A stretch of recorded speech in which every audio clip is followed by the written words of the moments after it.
Halo, saya Dr. Leo. Selamat datang di channel Malpractice Makes Perfect, channel tentang ilmu hitam dunia kedokteran.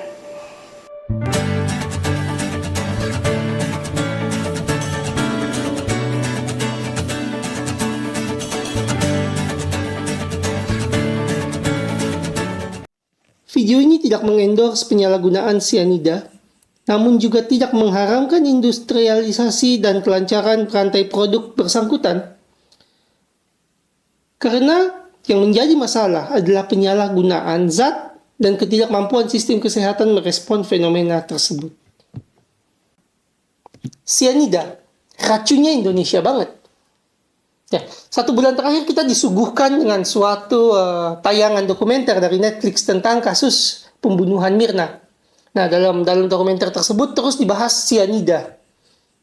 Sianida ini bukan barang baru. Kalau kalian baca film, nonton anime, baca manga, atau bahkan baca nonton film-film serial televisi, sianida ini seperti jadi zat yang sangat efektif, sangat terkenal untuk digunakan sebagai metode pembunuhan atau penghilangan nyawa.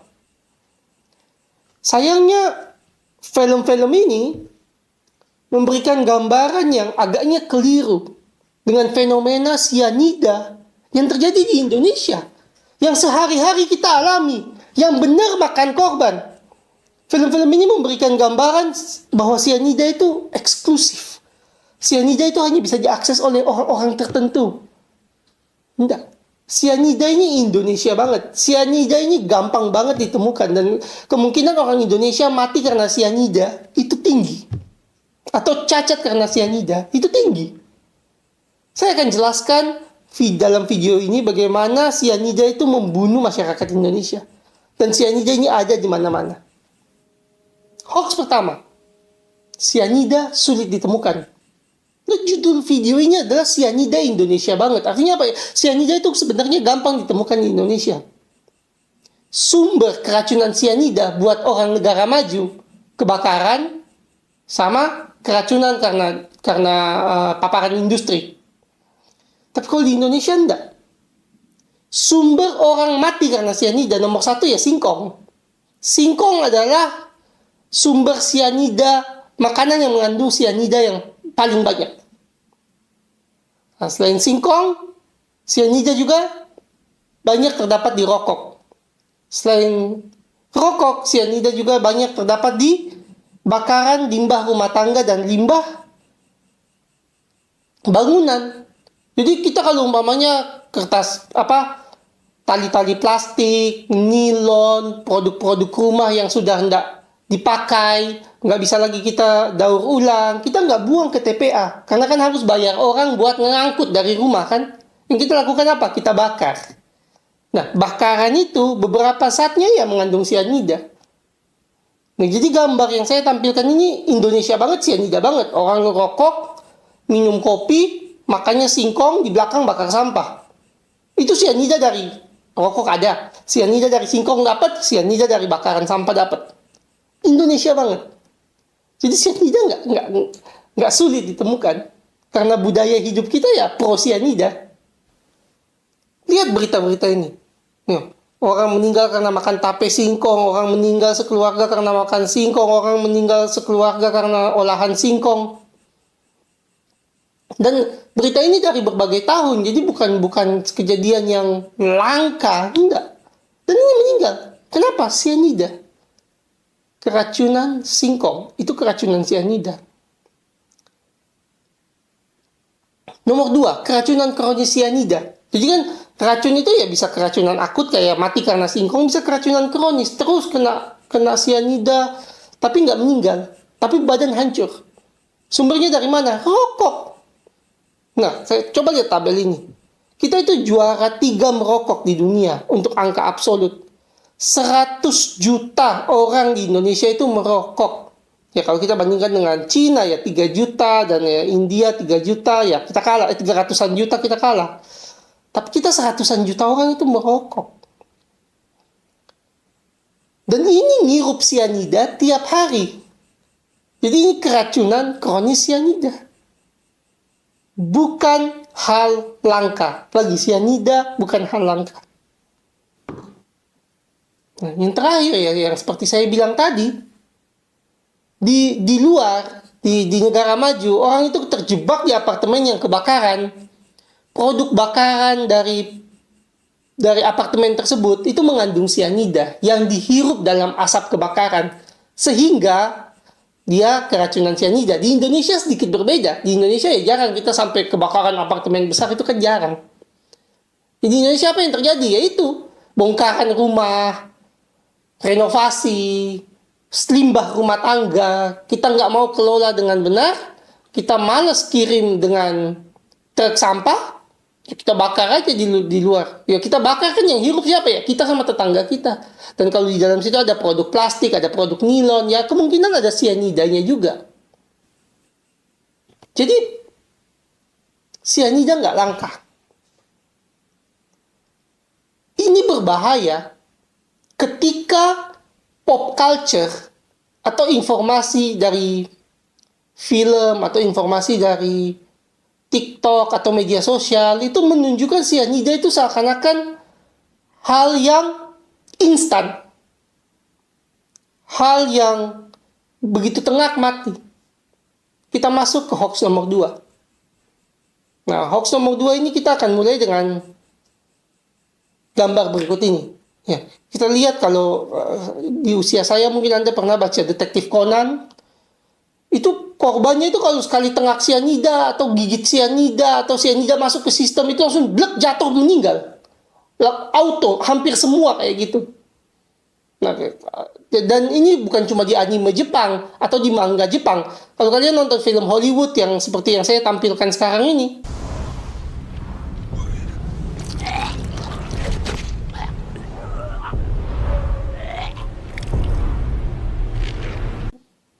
tampak bahwa itu korban itu instan, selesai minum jek jek jek jek bluk, meninggal. Realitanya tidak demikian. Itu hoax. Benar ada yang begitu tengah sianida meninggal. Tapi banyak yang tidak demikian. Memang di Indonesia kalau kita tertelan sianida pada dosis di atas 200 mg KCN atau 300 mg NaCN, ada kemungkinan besar kita pasti mati. Tapi alasannya bukan seperti yang dipaparkan di film-film, di mana efeknya itu langsung instan. Minum sekarang, mati segera dalam hitungan menit. Bukan seperti itu. Alasannya akan saya bahas di video selanjutnya di bab 3. Kenyataannya, sianida itu butuh waktu buat bunuh orang. Nggak instan. Dan kita tahu dia butuh waktu karena memang pernah terjadi di Chicago tahun 1800-an, di mana seseorang meletakkan sianida di dalam paracetamol. Dan dosis sianida yang dia racuni itu berkisar 100-500 mg. Apa yang terjadi? Yang terjadi memang banyak yang meninggal. Dan mereka meninggal tidak instan. Mereka meninggal rata-rata 40 jam setelah mengkonsumsi obat yang terkontaminasi sianida. Jadi sianida itu butuh waktu buat bekerja. Dan setelah kita makan sianida atau kita telan sianida, butuh 3 jam untuk menyerap 95% dari konten sianida itu. Jadi dosis berpengaruh, waktu berpengaruh. Nah, ketika sianida itu mulai naik konsentrasinya di darah, tubuh kita itu punya sulfat alami untuk menawarkan racun. Sehingga di 30 menit pertama, 25 menit sampai 30 menit pertama kita makan sianida, konsentrasinya akan naik lebih pelan. Begitu sulfat kita habis, penawar sianida alami kita habis dalam badan, baru dia naik tajam. Jadi tidak langsung begitu makan sianida, orang meninggal. Meskipun nanti saya bahas di bab 3 bahwa itu ada benarnya juga, bahwa itu sudah eksekusi sebenarnya. Jadi saya tidak membahas sianida keracunan karena inhalasi atau terhirup. Jarang terjadi. Saya tidak membahas keracunan sianida di UGD karena kontak dengan cairan sianida. Jarang terjadi di Indonesia. Saya bahas kalau sianidanya tertelan. Kalau kamu makan singkong yang mengandung banyak cyanida itu loh, itu udah eksekusi. Tapi kamu nggak langsung mati. 3 jam, 95% terserap, itu pun konsentrasinya naik perlahan di 30 menit pertama. Dan memang tiap orang berbeda-beda. Amit-amit kalau ada yang meracuni kamu pakai cyanida isi kapsul. Kapsul isi cyanida, maaf. Kalau orang ada yang meracuni kamu pakai kapsul isi cyanida, itu efeknya mungkin lebih lama lagi karena harus nunggu kapsulnya hancur. Jadi tidak instan begitu kamu langsung meninggal, enggak. Jadi dokter dan rumah sakit itu ada perannya kalau ada penawarnya. Cyanida punya satu efek yang menjadikan saat ini dipilih untuk banyak tindak pidana, termasuk pembunuhan, termasuk meracuni, penganiayaan. Salah satu efek yang disukai dari cyanida adalah knock-off effect. Artinya apa? Meskipun begitu kita minum, kita nggak langsung mati. Tapi begitu kita minum cyanida, kita akan langsung knock-off, langsung KO, langsung kehilangan kesadaran. Inilah bahaya cyanida kalau terhirup di apartemen yang kebakaran atau rumah yang kebakaran.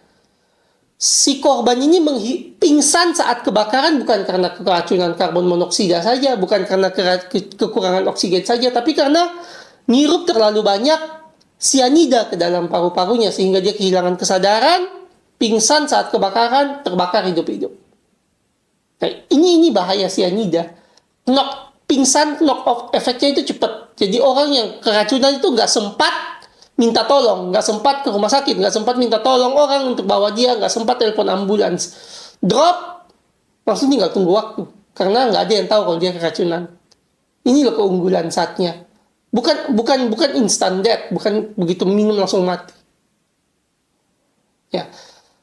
Di video selanjutnya kita akan bahas mengapa sebenarnya kalau orang keracunan singkong, keracunan cyanida di Indonesia itu sebenarnya udah eksekusi. Tapi untuk hari ini sampai di sini aja dulu. Makasih. Terima kasih telah menonton video Malpractice Makes Perfect. Tonton terus, jangan lupa like, comment, share, dan subscribe. Saya berharap video ini tidak putus. Informasinya hanya di Anda, tapi Anda bisa terus membagikan video-video saya. Semoga dengan dibagikannya video ini, Anda bisa menyelamatkan kesehatan keluarga dan rekanan dan kenalan Anda. Sekali lagi, terima kasih.